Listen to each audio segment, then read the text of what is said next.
10 exercise हो जाएगा 5.2 question number 16 और यह समांतर श्रेणी का क्वेश्चन है। समांतर श्रेणी का चैप्टर अभी चल रहा है, 1 से लेकर 15 तक क्वेश्चन को डाला गया है और 16 नंबर क्वेश्चन देखते हैं।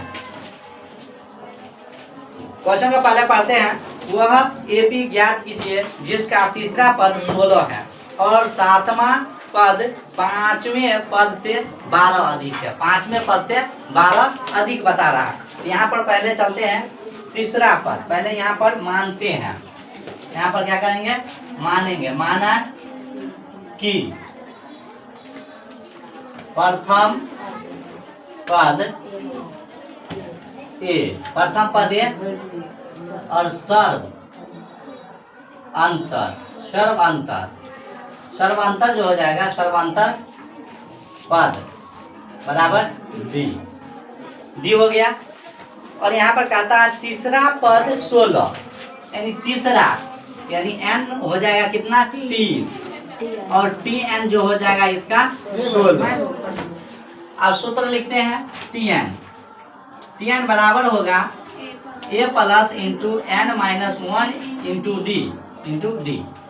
अब tn का मान कितना है? 16।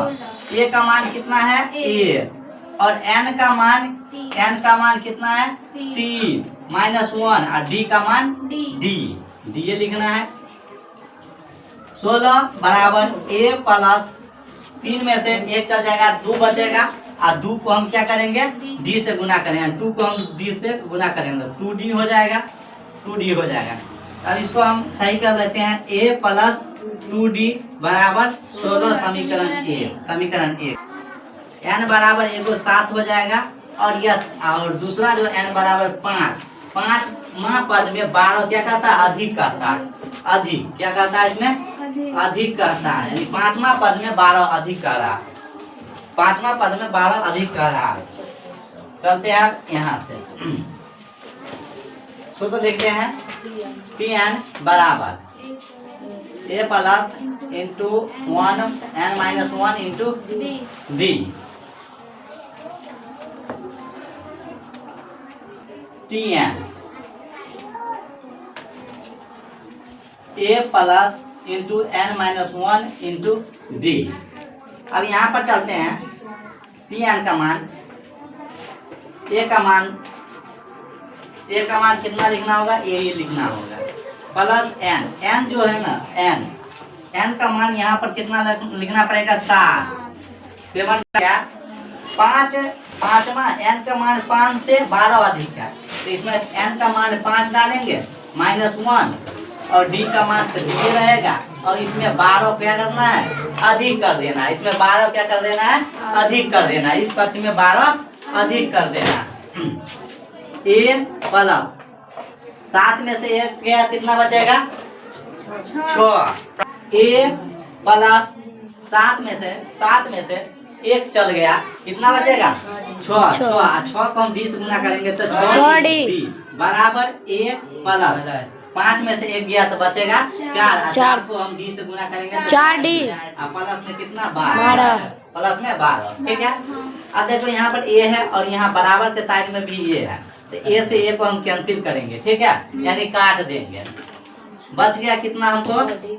6d बराबर 4d प्लस में 12। अब यहाँ देखो 6d बराबर की इस साइड है और 4d बराबर की साइड, इसको हम इस तरफ लाते हैं। 6d माइनस में 4d बराबर में कितना?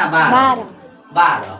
अब 6d में से 4d को घटाएंगे तो 2d बचेगा बराबर 12।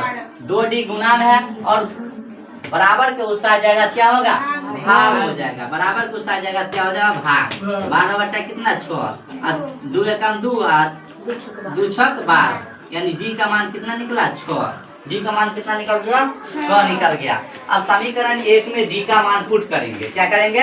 समीकरण 1 में d का मान पुट करेंगे। 1 में d का मान रखने पर अब समीकरण जो है ना, समीकरण 1 जो है a प्लस 2D बराबर में कितना 16, ठीक है 16। अब ए का मान नहीं है, ए लिख देते हैं 2, बीच में क्या है गुना का संबंध है, डी का मान कितना निकला है 6 बराबर में 16, ए प्लस 6 दूनी 12 बराबर में 16, ए बराबर 16 और यह प्लस में बराबर घुसा जाएगा तो माइनस में कितना 12, ए बराबर कितना हो जाएगा, ए बराबर कितना हो जाएगा कितना 4, ए बराबर 4 हो जाएगा, ए बराबर 4 यानी ए का मान आ गया 4 और डी का मान कितना आ गया 6।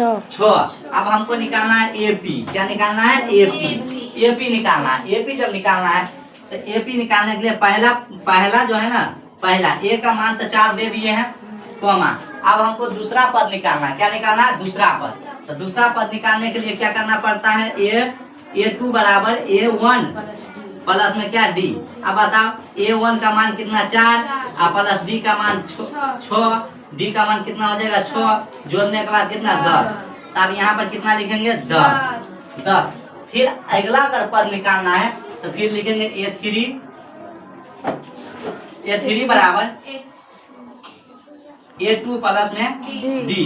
अब A2 का मान अभी जस्ट निकाले हैं 10 प्लस में कितना 6 कितना हो गया जोड़ के 16।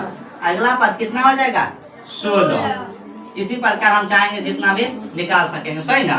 यही इसका क्या हो जाएगा आंसर हो जाएगा, यही इसका आंसर हो जाएगा।